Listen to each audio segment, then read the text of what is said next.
അമ്മയെന്ന് വിളിച്ച് വൈകാരികമായ അടുപ്പം സ്ഥാപിച്ച് ഇൻഫ്ലുവൻസറായ യുവാവ് തട്ടിയെടുത്തത് 66 ലക്ഷം രൂപ. ചൈനയിലെ വടക്കു പടിഞ്ഞാറൻ പ്രവിശ്യയായ ഷാൻസിയിലാണ് 70 വയസ്സോളം പ്രായമുള്ള വയോധികയെ ഒരു യുവാവ് സമർത്ഥമായി കബളിപ്പിച്ചത്. സംഭവത്തിൽ മാവോ എന്നു പേരുള്ള യുവാവ് പിടിയിലായി. ഇയാൾക്ക് 10 വർഷത്തെ ജയിൽ ശിക്ഷയും വിധിച്ചിട്ടുണ്ട്.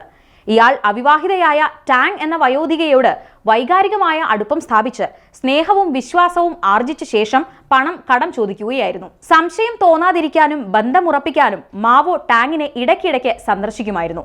അപ്പോഴെല്ലാം അമ്മയും മകനും എന്ന രീതിയിൽ വീഡിയോകളും റീലുകളും ചിത്രീകരിക്കാറുണ്ട്. ഇതിനെതിരെ ടാങ്ങിന്റെ ബന്ധുക്കൾ തന്നെ രംഗത്ത് വന്നപ്പോൾ വധഭീഷണി മുഴക്കിയാണ് ടാങ് അവരെ പ്രതിരോധിച്ചത്. എന്നാൽ മാവോ പിന്നീട് തന്നിൽ നിന്ന് അകലുന്നത് ടാങ്ങിൽ സംശയമുളവാക്കി. ഒരിടയ്ക്ക് തന്നെ കാണാൻ ഇനി വരേണ്ടെന്നും എല്ലാ ബന്ധവും അവസാനിപ്പിക്കുന്നുവെന്നും മാവോ പറഞ്ഞതോടെ ടാങ് പോലീസിൽ പരാതി നൽകുകയായിരുന്നു.